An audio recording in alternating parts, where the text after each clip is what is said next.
Right. Hello, everybody. Thanks for having me, Josh. This is a pleasure to be here. So today my talk's about making space for purposeful play. This is me. Um, I am a creative director slash creative technologist, currently based in Wellington, New Zealand at Wētā FX. However, in this photograph, I am just some of those things. In this photograph, I am in London on the last train home, 2016, summer. I am completely knackered, exhausted, and as you can see from the laptop on my lap, I'm desperately trying to get some extra work done before I get home so I can go back to sleep and come back and do it all again the next day. And it's not just me who's completely exhausted. This is the team. We've ordered our dinner from our on-site catering system. The Euros are on for anyone in the UK or anywhere across Europe. That's the worst time you want to be working, when the Euros are on and you want to watch football. It's the most relaxing time you get every 2 years. You can see our Trello board there, and we are just exhausted. We're trying desperately hard to try and make one of our projects work, and it's not happening. We're still not able to identify that thing that makes the project good, so we're pushing and grinding against it, working really hard to deliver against this very, very harsh deadline. And the next morning, after this actually, it was about 10 o'clock in the morning, one of the developers taps me on the shoulder and says, is it okay if I go home? And I was a bit worried about him. I said, well, are you feeling all right? Are you feeling ill? And he goes, yeah, I'm okay. I'm just really, really tired. And it turned out he hadn't gone home. He'd worked right through the night to the next morning and had been, yeah, absolutely dead on his feet, just trying to grind this thing out. And I was mortified because, I think most of us have pulled late nights before trying to deliver a project. But this was the first time it had happened on my watch, with a team that I was responsible for. So, I mean, thankfully, we never got to that stage again, but trying to figure out what makes a project good and build the project and design the project as you're making it is a recipe for disaster. It is absolutely terrifying. This is probably the most used GIF out of, everything I do, because it's a warning to never try and hit this stage again. This is Gromit from The Wrong Trousers, one of my favorite animations, but it's him building the train tracks as he's rushing along the train tracks. But yeah, it never works out well. It's always a recipe for disaster, and you might end up with a good project at the end. You might pull it out the bag, but at considerable cost to you and your team. Loss of morale, job satisfaction, faith in you as a leader, all those things get compromised when you do this. I mean, thankfully, lessons were learned, and we were able to deliver projects of much higher scope, much higher creativity, much more harsher deadlines after that. And I think the reason why those kind of projects suffer is because we, or I in particular, was unable to accurately identify in time what is the thing, the special things that will make this project exceptional, what will make it great. And then on top of that, how long it will take to make that thing that makes it great according to a schedule. Because that's the thing. The reality is that very few projects, in the commercial world are self-funded, self-motivated. They have none of them have unlimited budget. You're always trying to hit a deadline. So how do you kind of push that level of innovation and creativity, which is within those harsh time constraints and budget constraints that you have? Amy? Yeah, I want everyone to get this cinematic experience. Right, yes. I was trying to find the right break where I could edit that out in post. No, that's good thinking, good editing. Good. Right, share sound. Is that coming through? Perfect. Awesome. Okay. Right. So yeah. So what I'm going to talk about today is how I've tried to leverage a practice of purposeful play as a strategy to identify these problems earlier, take creative risks, and also to leverage the unique talents of whatever team I have available. Because whatever team you're working with, you have different unique individual talents within that team. And it's always great if you can try and leverage those individual talents, because you can go a lot further with the same amount of effort. You'll be familiar with this, I'm sure, or an iteration of this. This is the project execution pyramid. We build all our ideas off of this. So it starts off with having one reason or insight or truth, which is determined by strategy and research. This is the thing that gives you the core essence of where your ideas are coming from. Then you brainstorm loads and loads of ideas on top of that insight and truth to try and create a range of things that you, your team, and your client are going to find some affinity to. And when you've chosen one of those, you take it forward through to execution. And you're taking one of those ideas through to execution, and that's your final thing. So it's a pyramid working its way to the top. When it comes to purposeful play, it normally comes in the ideas section when you're brainstorming. But to be honest, in the real world, it doesn't happen a lot there because the only time you're generating ideas through play and natural organic thinking is when you have no brief or no budget and you're trying to find out what you need to do or what can be done. And normally, when a client comes to you, there'll always be a core idea or a core insight already that you need to try and tap into. So the place where the purposeful play comes in is really just before the execution. When you have your idea or a set of ideas and you're trying to validate those ideas, you're trying to figure out what the risk involved is in taking on those ideas and what the time constraints will be if you take any of those particular facets of those ideas on. So I'm going to go take you through a project that we did probably a couple of years ago now, maybe 3 years ago now. But it has some of those traits I talked about in terms of purposeful play and coming up with a process to try and establish what we can get done, how we can do it, and how long it's going to take. So I'm going to play this little video and then can come back and talk about how it works within this process. Bond with your very own unique dragon. With Dracaris, the official new House of the Dragon app. Steal a dragon egg from Westeros and bring it into your world. Raise your dragon from a hatchling using powerful AR technology. Nakiri! Use high Valerian commands to train your dragon. Nakiri! And watch as your dragon grows and grows. You will have a dragon one day. Share your dragon with the world. Dracaris!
So it was a ridiculously complex project, so many moving parts.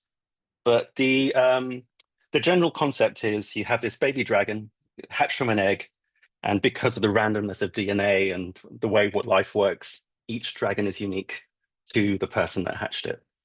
And the central conceit is, what if the dragons of Westeros could live in our world? And I was thinking about, we see these dragons in moments of splendor and spectacle in the TV show.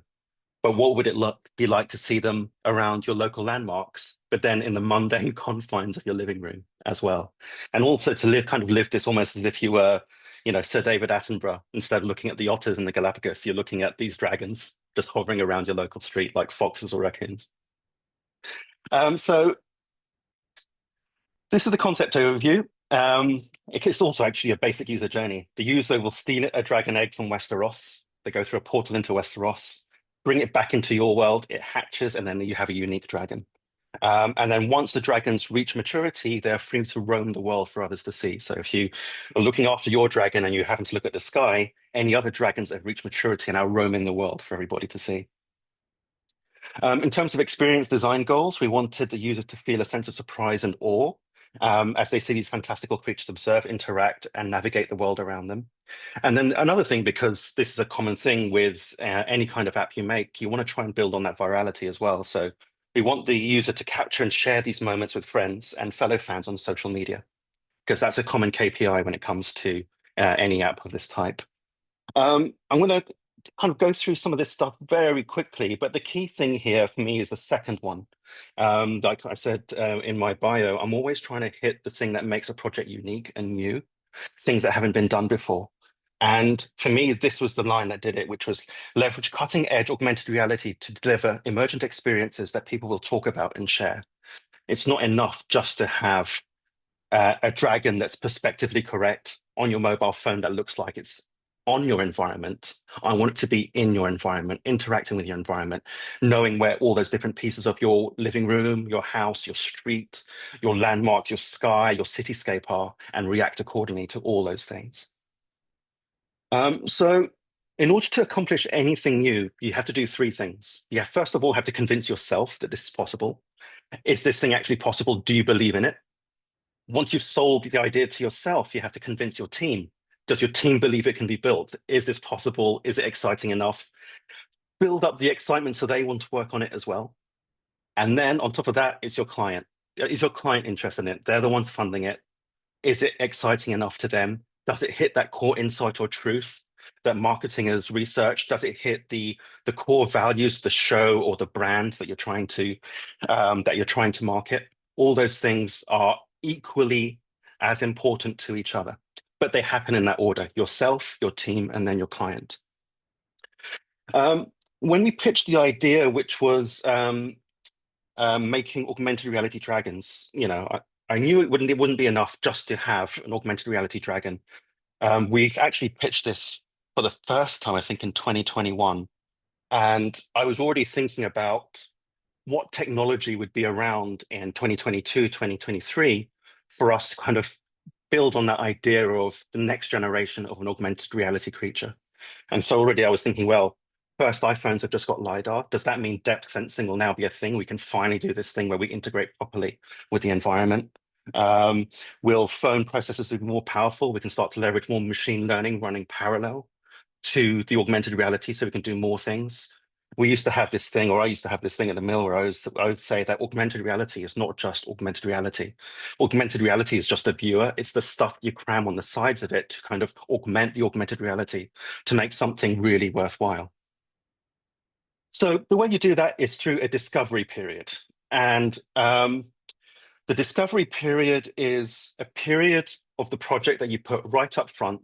And this is something quite new to the mill when I joined, especially for these kind of creative tech projects, where you're trying to create space for yourself at the beginning of the project where you can play, where you can explore. Because if you don't have that, how are you ever going to create something new? So put that right at the beginning of the project and make sure that's in the budget as well, make sure the client understands. And it's something, having been through, careers in much smaller companies before I got to the mill, tiny graphic design companies, design agencies. It's a hard sell sometimes saying, give us 2 weeks, 3 weeks to flaff around. But you have to sell it to them on the sense that we need to find what's right for you. The only way we're going to find what's right for you is if we have the time to explore. So give us your research, give us your insights. We will do our own research and insights and figure out where those things overlap, and then create something interesting based on our expertise. And they'll see that it's in their best interest to approve this discovery period and basically let you fly and do what you do best. So it was all about having an idea and validating your idea. So once you've had your idea, how do you know this idea is going to work? And I have this thing, and it's a bit like, a very basic form of play where I play through improvisation. So you have a thing, if you're up on stage doing improv or you're acting out a scenario for friends, you're believing how this experience is going to play out. And one of the tools I used for this was the painting application Quill. It's a VR application that lets you paint in 3D space. And this was amazing for me, especially for this kind of improv phase. So I already have this environment that I've built, which is basically my study in my room in London. I got my two desks, my monitors. But then what I can do with the VR controllers is any content I want to add to this, I just paint it on top.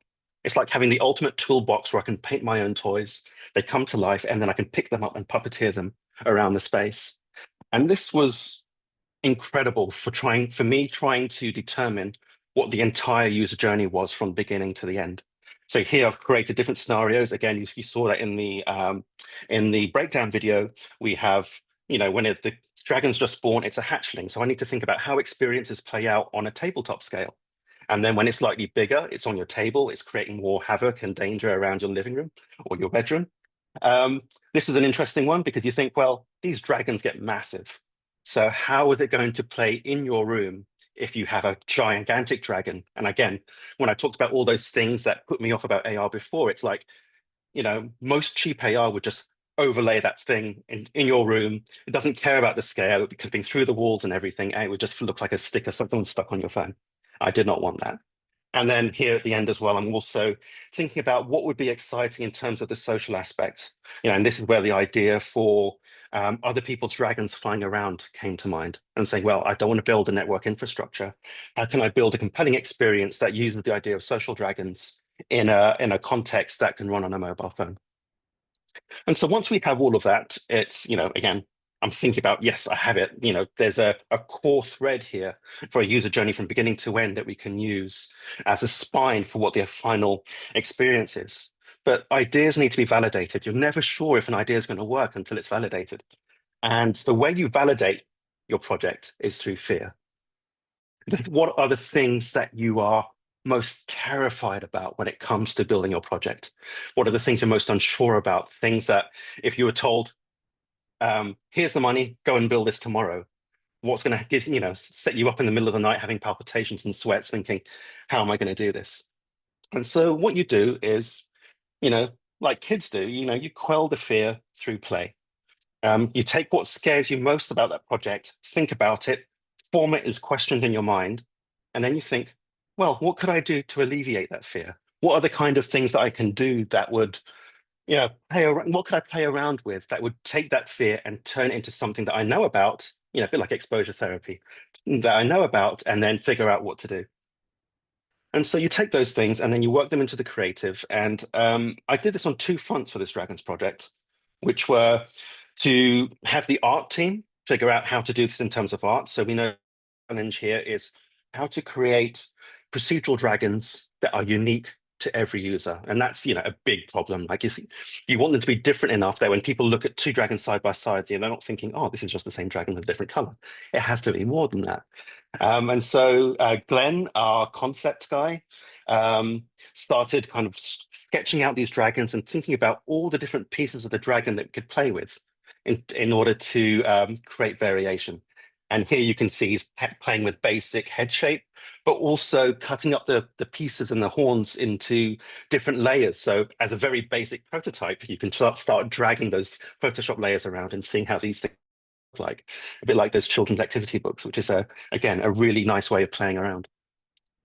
And then we had Rikke, who was our lead technical artist, take some of those sketches and concepts and then turn them into something she called the Wivinator, which was a standalone app that she built that let us randomize all these different combinations instantly. So you're no longer manually having to drag these things around.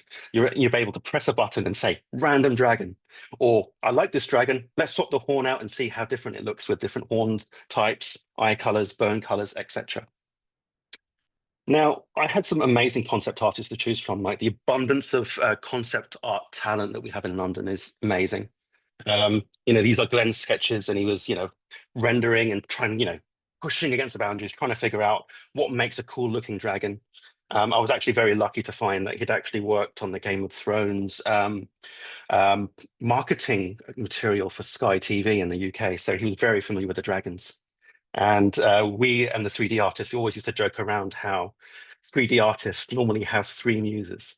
They always love spaceships, babes, or dragons. And luckily, we had the dragon set to choose from. But the reason I went for Glenn was because he is, a ZBrush instructor. He loves working in 3D. And so because I'm always pushing to work spatially as soon as possible, I didn't want a concept artist. I wanted a concept sculptor. So he was able to take those designs and instantly do them in 3D as well, in parallel to the 2D art he was doing, which was such a massive help because the stuff you can do once you have it in 3D, and in terms of like playing around with those assets, it solves so many problems so much faster.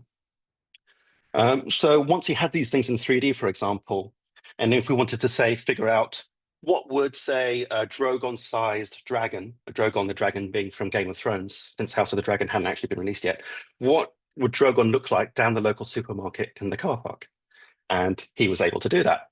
Take the model, throw it on an iPad, walk down to the local supermarket and put it in the car park. And, it's a simple thing, but having, this one-to-one relationship spatially with your asset just expands the possibilities, first of all, with what works, but also what doesn't. And, it was very clear to me as well that a dragon at this size, at this proximity, is not a very user-friendly size to be.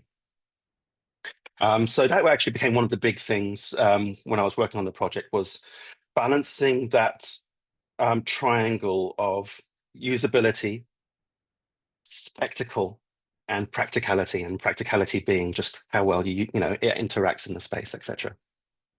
But also having these assets in 3D meant that Rikke here was able to take all these 3D assets, throw them into her Wivinator app and upgrade her Wivinator app to 3D. And now you can see Wivinator is now able to generate random dragons on the fly, but also age the dragons as well. We have an age slider, which will drag the dragon from a tiny little hatchling up to a giant hulking beast. Again, super useful for being able to see how the progression per user is going to work out. Now, once the art side was, chugging along at a good pace, the harder part of this really is the technical side. There's still all these things that we don't know in terms of how these dragons are going to operate in the space. Is this going to fulfill our brief and our ambition to have cutting-edge augmented reality and intelligent autonomous creatures? So what we did then was to take all of those fears, all of those things we're absolutely terrified of, and try and convert them into single task prototypes that we can build to identify whether those things will work or not. And this ended up being a fun exercise, and we try and make it a fun exercise for each project we do, which is once you've decided what is going to be the thing that you make in order to squash that fear, how are you going to make it in the fastest time you can? Because you want to try and isolate and identify these problems really quickly. A few core principles. Each of these prototypes has to be done by one person only. So one person chooses the thing they want to do, and they just work on it. And this is where some of the affinity comes in, where the interest of a particular team member might come to the fore. It has to be messy, because I'm guaranteeing everybody on the team that every prototype that's made is going to be scrapped and thrown away. So you do not be precious about anything that you're making for this. It's just to solve the problem. And the other thing is speed over quality, because we just want to know whether it works or not. I don't care about fidelity. I don't care about how efficient the code is or how well it runs on an iPhone 8. All I want to know is does this thing work in terms of a concept? And this was ground zero. What is the most basic thing I need to know if this app is going to work or not? It was, can we make a cube, wander around the living room, jump on a table, and then jump back down again? And I've got to say, Mike, who put this amazing prototype together, went a little bit overboard with the asset. It has much more than a cube. He actually ended up calling this the Yoshi prototype for obvious reasons. But it's great. This was like the first thing we saw that said, right, okay, this has legs. We can potentially do something with this. You can see the dragons being occluded behind the different objects in the living room. It's able to jump on the table and jump back. It's autonomous. We're not telling it to do anything. It's kind of got the basics of a brain there. And one of the things that I did up front was to kind of define the dragon's personality as being more cat-like than dog-like. And the reason for that being is that cats give you a little bit more leeway in they're not listening to what you do. They're slightly more autonomous. They're not expected to do everything at the push of a button, and that makes the creature feel a little bit more intelligent, a little bit more wild if you do that. This looks like just a very boring prototype, but this again was crucial in determining whether through an AR system, whether we could determine whether the user was indoors or outdoors. Because we wanted to be able to change the behaviors depending on whether the dragon was inside a room that was too small to contain it, compared to outside where the sky's there and it could fly away and do all kinds of things that it wouldn't be able to do inside. And the answer to this was a resounding yes. And the way we were able to do it was to measure the amount of pixels on screen as a percentage of how many of those pixels were grass or trees or foliage. And then take that as a percentage and saying if it's above a certain percentage, then yes, we can be relatively sure we're outside. And if we can see some of the sky as well, then there's a good chance we're in outside mode. So cross that off the spreadsheet. We're good with that. It's good to go. This one was to solve a particular bugbear that I have with AR apps. And there's even a lot of Vision Pro apps that do this, which is when you play some AR content and you try and interact with it or try and walk up to it, you can't because it's beyond the wall that's in your living room or it's inside a table. You can't actually get there. And so I wanted to see whether we could do a scan of the user's room and then turn the room into the environment itself. Because, I wanted to have this this stage at the beginning where you would steal into Westeros, you would get an egg from inside Westeros and then get back out again. But when you're inside Westeros, if we're inside this other world, how can I guarantee that where I want the user to go is actually a place they can walk to in their living room? And so by scanning the room and then using the topology and the meshes of the room, we're able to take that, put a rock texture on it, and then that becomes the cave that you're walking through. So this is still in the rough prototype phase, but we're able to see that, yes, we can take those, those meshes, throw a rock texture on them, and then, yes, you are in a cave. But at the same time, that cave is made out of your living room. So you can get to every point in that cave. So the key word for here is disposable. We're going to take all of these things and throw it away. So no matter how far you get with it, we're going to be throwing it away. Fail fast and move on. Here's an example of, and again, a really good prototype. Dev did an amazing job, but probably went too far with the aesthetics on this. They put a neat dragon in there, the foliage, the rocks, the texture on the terrain. You don't need all of that. You can tell just as much of a story or a test without it. But again, really good test. Really interesting to see how it all comes together. And this was a particularly challenging thing that I'd asked of them as well, which was how can we create portals indoors? And we were experimenting with so many different portal styles of how we can visualize a giant dragon in a tiny indoor space. Now, the reason why we keep these as single-use prototypes is because that's what keeps the complexity simple. As soon as you take two things and you try and tie them together, the complexity increases exponentially. So no matter what the temptation is to say, well, I have this dragon jumping around and onto the table, could I also make it fly up in the sky and then do something else? And the answer is no, because as soon as you do that, not only are you trying to create that flying mechanic, then you're trying to create the gluing material that will make those two things work in tandem. And it's just not worth it. You've already solved the problem. You've already got to a point where you understand what it takes to make this happen. The other bit that you're doing is just for vanity, just so someone can see it and approve it or, be amazed by how realistic it is. But it's a waste of time. Where it does get a bit thorny is in the vertical slice. So the vertical slice is where you try and identify what the unique selling point of your product or the thing you're making is, try and combine it together into something that gives an idea of what the whole experience will be without building the whole experience. Is there a slice of your project that lets people experience the exciting selling points of the project without experiencing the full project? And it's a tough ask. It is, because all those things I said about increasing complexity of mixing all these things together, that all happens in the vertical slice. You have to figure all of that stuff out. But it does ensure that everyone is aligned on what the core of the idea is. It lets everyone say, right, I agree with this. This is actually what I had in mind, or sometimes it is something what I not had in mind as well. This is something that's quite tricky. It caps the delivery period, discovery period with a deliverable for the client and the stakeholders. It allows for refinement of the creative after seeing what does and what doesn't work. And the last one as well, which is where the complexity comes in, establishes workflows between the team. But that's also quite a good thing as well, because it helps prime them, warm them up for how they're going to have to work together when it gets to the full thing. So this was the first Dracarys vertical slice, where we've taken the Dragon model, the rough one built by Glenn. We've got the meshing working. So amazingly, we're throwing pieces of food at stairs, which is quite a complex piece of geometry. The meat is colliding off the stairs, but most amazingly, this dragon is navigating the stairs and climbing down the stairs to get to the food. And we thought, okay, there's something in this. This is something really interesting, something we haven't seen in AR before.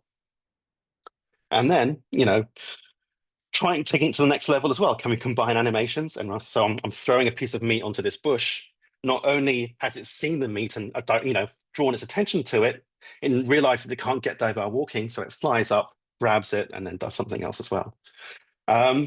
So we're doing really well here, and we've kind of proven that those approaches of play up front have started to really come into their own in identifying those unknowns and giving us confidence for the full product. And thankfully we were able to deliver on time. And it was hairy towards the end, but we were able to do it. And here's some other examples of how we've used some very rough prototyping in order to deliver something. Okay.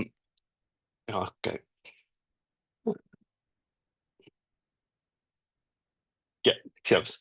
So here's a very rough prototype I did for an installation at CES. Again, using that approach of slight improv in order to kind of problem solve and visualize what a project could be in my head. And it's just two iPads put next to each other to simulate this very unique corner that we had in our display setup. There were these, massive screens, but it had this corner at the end. I rummaged through the kids' toy box to try and find a character that would work in terms of a proxy for a guest. And it's amazing, but this opened up the entire thing for me. Looking at this, I was just lying on the floor looking at this thing and then realizing the potential of what this could be and then figuring it out. And then, explaining it to the team and then it ending up being the final product, which was this corner of this, corner in a massive screen configuration where the characters could transition from one end of the screen to the other, but actually direct the user's attention from one space to another using that corner to kind of move them along. And it worked out really well. And a common theme in my work as well is how I'm always trying to, again, with the Dragon project, always trying to create this mix of the real world and the virtual together so that it feels seamless between the two. And in this project, we had characters taking selfies with the guests, with the photo being a mixed reality photograph of both of them together to create, a nice takeaway for the event. Here is another example of a really rough prototype.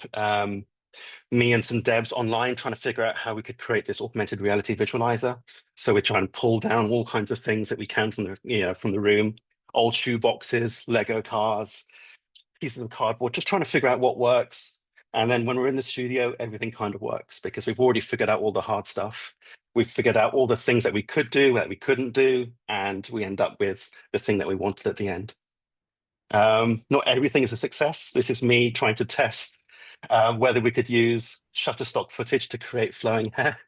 A bit crazy. This was part of a mini challenge we were trying to do among the team to figure out what's the cheapest way we could render hair in augmented reality. And it's a really tough thing, hair. And this was a test. It didn't go any further, thankfully. Exploration over perfection.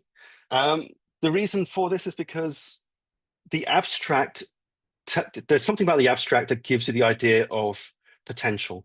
So if things are rough cubes, if things are amorphous shapes, you're not judging what that shape looks like. You're really thinking about what this shape could be. And that's a really important thing. Play is about potential, not necessarily about feasibility. Potential first, then feasibility.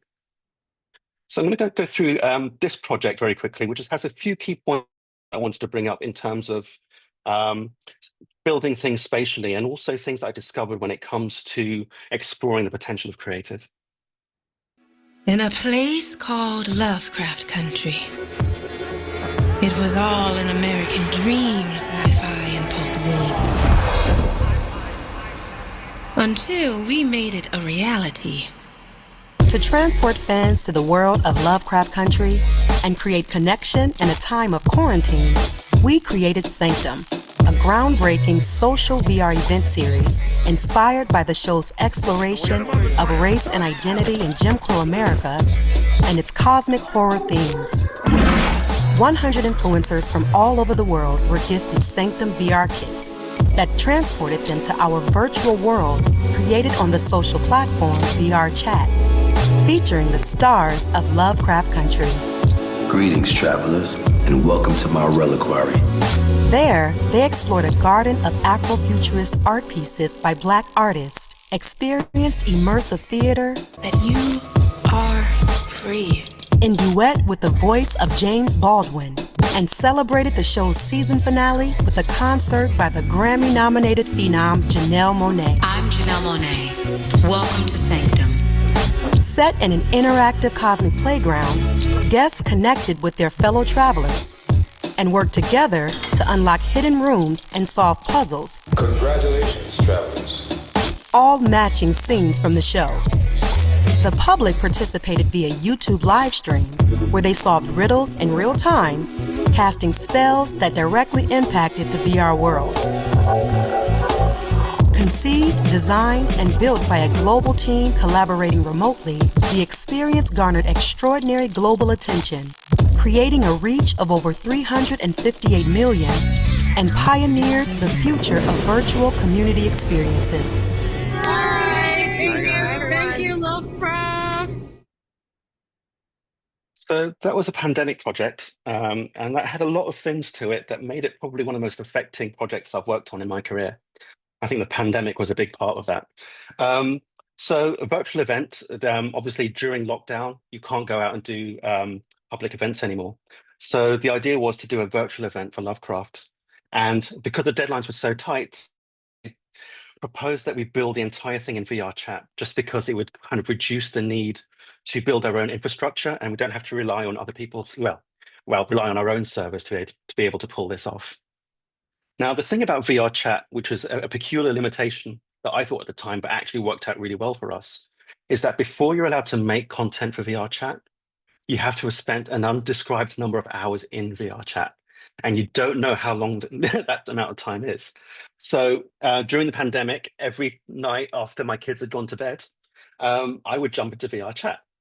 And this was me jumping into VR chat.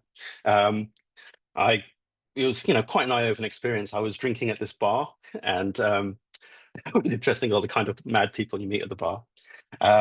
Did karaoke, which bonus points if you can tell what song that was in the karaoke bar.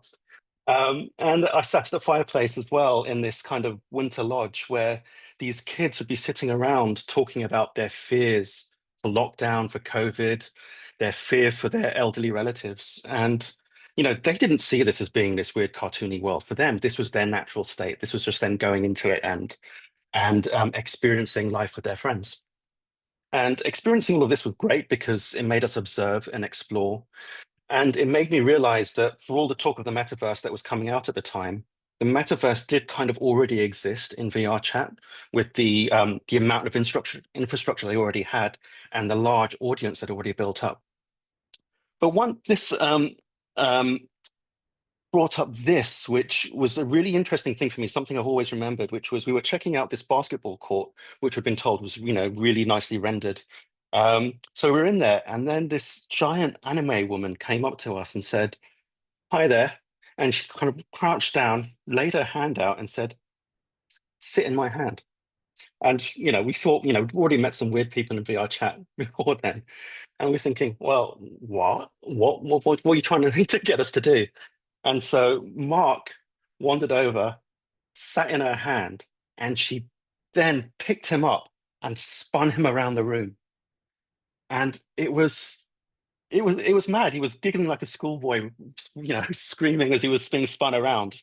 I think he's enjoying himself a bit too much in that picture. And it made me realize something, which was there are things you can do here that we hadn't realized were possible. And it's not just we didn't realize were possible. Technically, these things are impossible. The collisions that you have on these avatars isn't accurate enough to be able to pick someone up and turn them. And that's when I realized that in order to be able to convincingly create something for a target platform, you're going to need that insider knowledge. If you're coming on late to something like this, you're not going to have the expertise required in order to be able to pull this off. And I was feeling this is me on this sitting on their hand after giving it a go. I was extremely nauseous by the end of it. But, the mind after this was just kind of exploding with the amount of possibilities that we could, pull off in this thing.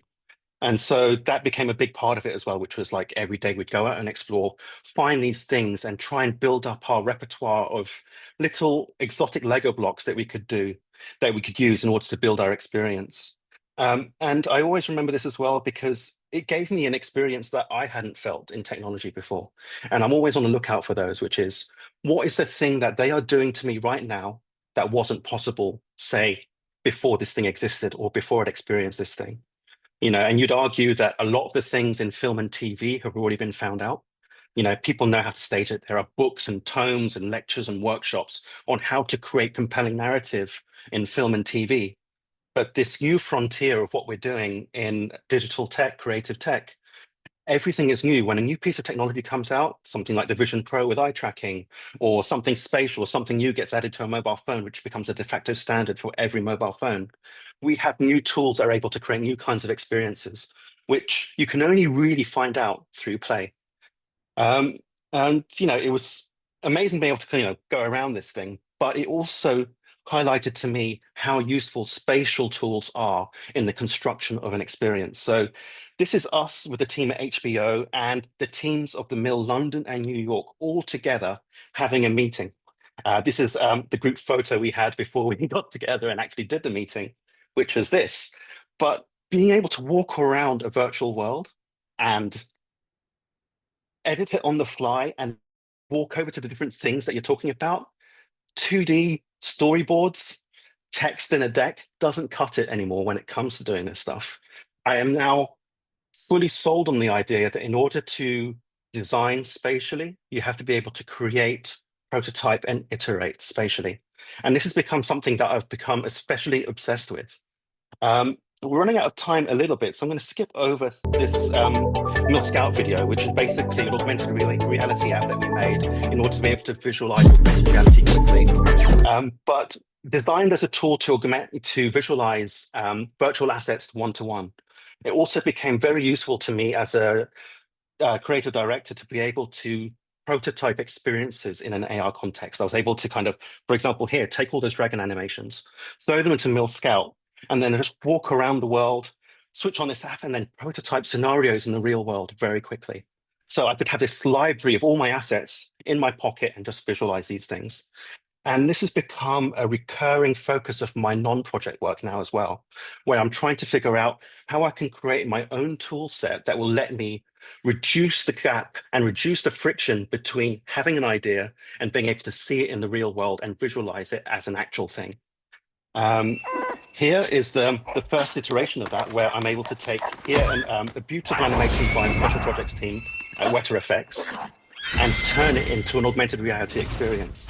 And it's mad. It's still playing out in a linear fashion, but the fact it's in AR just adds that extra level of frisson to the way that you're experiencing these characters. It feels like they're part of my space, that I'm intruding on them, but also the fact I have the complete freedom to look where I want to, which adds that extra level of believability inside them. I'm able to do things like take Gaussian splats of areas that I have been to. This is the Gandalf statue outside the Roxy Cinema down the road, and turn it into an augmented reality portal. But here, it could also be a set extension. It could be me testing AR in a location that I don't have access to, or even for education, where I'm saying, right, here is a photorealistic environment, the ancient pyramids, Nelson's Column, the sewer system of London. Take them there in a way that feels compelling because it's built out of that real world data. I want to be able to interact with virtual objects as if they were real. So here's me playing with a virtual shield that is influencing the light, the lighting around me. But I'm able to puppeteer real world objects in augmented reality as if they were real and improvise ideas on the fly, kind of like I was doing in that dragon painting video. But now I'm able to do that with actual live objects and think about these ideas, create this virtual toy box. I don't have to rifle through my kid's toy box if he doesn't have the exact thing I'm looking for.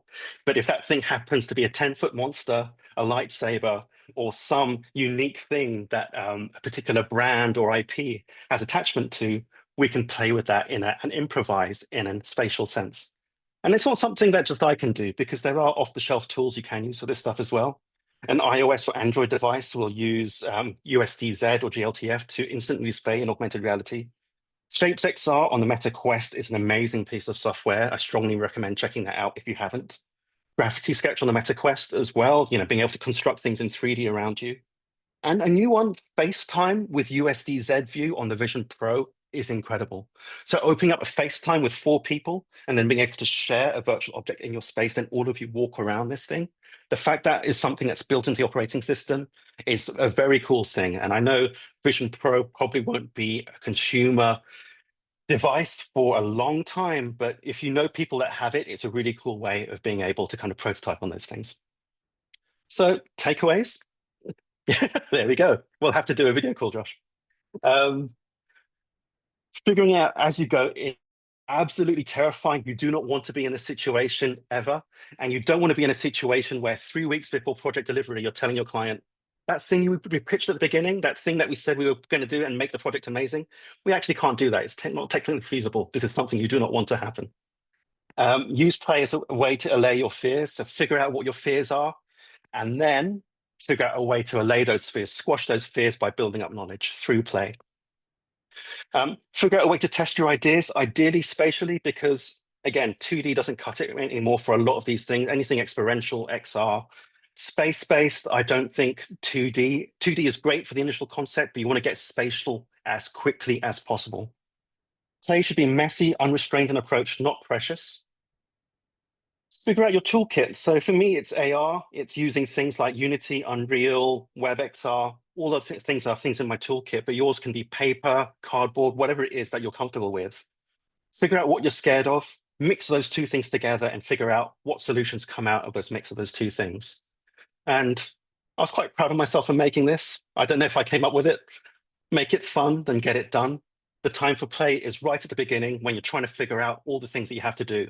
But when you're trying to get it done, do not put your team through the stress of playing 2 weeks before delivery and putting them through the stress of trying to figure out how to add this cool new idea that you've come up with. You're trying to be on a straight track towards the end. If you need to be fixing problems, fix the problems, but don't be trying to create new creative towards the end. And if you have to do some all-nighters to save a project, good luck. I hope it works out for you. There's a chance your project will still turn out amazing, and I hope it does. So thank you. It's been a pleasure talking to you all, and happy Valentine's for those of you who celebrate. Thank you. Kevin, that was awesome. So we only have a few minutes left. I don't know if anybody has any questions for the chat. I have so many questions. I'll throw something out. So Kevin, I'm curious, like how long were some of these projects, like from start to finish? Okay, so it's a very good question, because when you're working in this space, things generally go very fast. The Dragons project was probably the longest one, just because we were involved with the upfront strategy, and HBO were amazing collaborators, I have to say as well, because they were fully on board with the process. They could see the value in it. They were offering their own insights as well as we went along. So we were there very early. But even then, I would say the strategy came in around maybe 2021. Early 2021. Planning started around mid 2021, kicked off full production around November, and we delivered for Comic-Con in 2022. So I would say hard production was probably about 9 months. Oh, wow. Okay. Yeah. For Lovecraft, it was much shorter because, well, the same constraints apply to both, because you have to, with marketing, you're always held to whenever those shows go out. You have a marketing schedule, and no one is going to move that schedule for you. So those are hard deadlines. And so again, we're same with House of the Dragon, with Lovecraft Country. They needed it to synchronize with certain episodes in the run. And so we had 2 months, it was a series of 3 events. So we had 2 months to figure out the first event, and then 3 weeks for each subsequent event, which was very tough. And yeah, us working in London, across to New York, yeah, my catch-up meetings with the New York team were like at midnight, going on till 1 o'clock in the morning. But that was normal life in those days during the pandemic. You did whatever you could in order to make work work. And so Javish had a question. Is there a place where we can see more about this project and see more of the behind the scenes? Is some of this material online? Yes, a lot of the mill stuff is online. The special projects Meerkat is actually a downloadable project of Unreal Marketplace. Not in AR, but you can have a look at how, the artistry of the Wētā team is amazing. They do such good work, especially when it comes to creatures. I've always been meaning to put a portfolio up online, which I haven't got around to. One day I'll get around to it and put some of that stuff. But if you look through some of the older mill stuff on YouTube, it will all be there. Fantastic. Actually, I have a question, and I wonder if it's even appropriate. But there's always this saying of like a project can be like good, fast, or cheap. Like I would imagine that this is like they would have to price this as like a premium product because like you don't really know how much work is going to go into it. And so was there usually a sense like when you were dealing with these clients that they understood that the budget might flex and that you just have to like in some way deliver? Yeah, I think that's an important thing to bring up as well, because in an ideal world, the budget does flex, which is, I didn't have time to go into it here, but like after we've done that discovery period and we figure out what's going to work, what's not going to work, ideally you'd go into a period of redefinition or a define phase after discovery, where you're rescoping the entire thing, where you're going to the client and saying, actually, half these things we said, these were just things we dreamt up in a blue sky session. Yeah. With drinks out on the deck. These are things are pie in the sky. We have no idea we're going to work. We just did this to get the job through the door. And that, that's the reality of so many of those things, right? You're coming up with these random ideas. And that's why I always like to ground my ideas in a sense of reality first. The magic number I have in my head is if I'm 70% confident, I can work out the other 30%. But yeah, that rescoping phase after you've done discovery is super important and something that you have to build up that relationship with a culture of trust through your other clients first, but you have to work towards getting that autonomy to be able to make those calls and take that client on a journey with you as well, because you want them to be happy, you want your team to be happy, you want you to be happy with everything, and the only way you can do that is if you're all aligned at every stage. So full transparency, telling everybody what's going to go on, and they don't want to know as well that you're super stressed trying to pull off that last minute feature that you promised right at the beginning that you said was going to be easy to do. You want to identify that at the beginning, and then at the end keep it stress free. It's just production, and you're problem solving against all the inevitable things that are going to come up along the way. Yeah, and I love how you're really enforcing that real simplicity, and under delivery in some way or early on, so that then you can sort of invest in that sort of very, very high production, craft at the very end. It's nice that both of those things make their way into the process. Yes, exactly. Fantastic. So, I think, we only have a few more minutes here. So, like, is there any things, for the community, like, what are things that you would sort of like suggest for them if they want to sort of continue to sort of investigate or follow more of the stuff that you're doing, or like, how do they get more involved in this kind of work? Yeah, I would say just experiment. There's this book, I think it's very popular on the creative community, called Share Your Work by Austin Kleon. Which is just about, if you make something like a test or a prototype, just share it out there, because you never know how that will spark, a potential idea among a client or something. And one of the things that was a common occurrence when, speaking to new clients or even established clients, you show them your portfolio of work and all the projects you've done before, and then they come back to you and say, what haven't you shown anybody else? What is that thing that you're working on behind the scenes that could be the seed of this new thing that's going to be amazing for us and really put us on the map? And so, yeah, I would say keep on prototyping, keep on playing with all these different things, because if you remember that pyramid I showed at the beginning, and once you go into the execution of a project, you got your core idea, you know what the core idea is going to be, and you start building it. The more ideal situation would be if you're playing a little bit earlier and you're playing around to see what kind of ideas work. And this is where the self-motivated stuff has to come in. What are the things that you love that you wish you had time to do? well, if you have the downtime, go ahead and do those things, because those will influence so much of what you do when it comes to the client work as well. Oh, I love it. I love it. Well, Kevin, thank you so much. This was like really, thank you for sharing your Saturday morning with us. This was like super, super, all good. I found this incredibly inspiring. I love the work you're doing. Looking forward to hanging out with you in London when you show up there later this spring. Any sort of parting words? Feel free to get in touch if you, I mean, I love hearing from people as well. I find it very inspiring. I think, coming up, there was a time when the culture was, especially around the VFX houses of Soho, that everyone was quite tribal. And that's such a waste of time, really, because we've got so much to learn from each other. And so, yeah, feel free to get in touch. My LinkedIn is there. My Blue Sky is there as well. And I have to say, I have not posted on Blue Sky yet. I have just been too busy. But eventually I will get out of the hellhole that is Twitter and be on Blue Sky. Fantastic. All right, well, Kevin, thanks so much. And then I would also say if anybody wants to like any help for me to connect, I'm happy to help as well. Great, appreciate, amazing work. Love what you're doing. Thank you so much for being here. Truly appreciate it.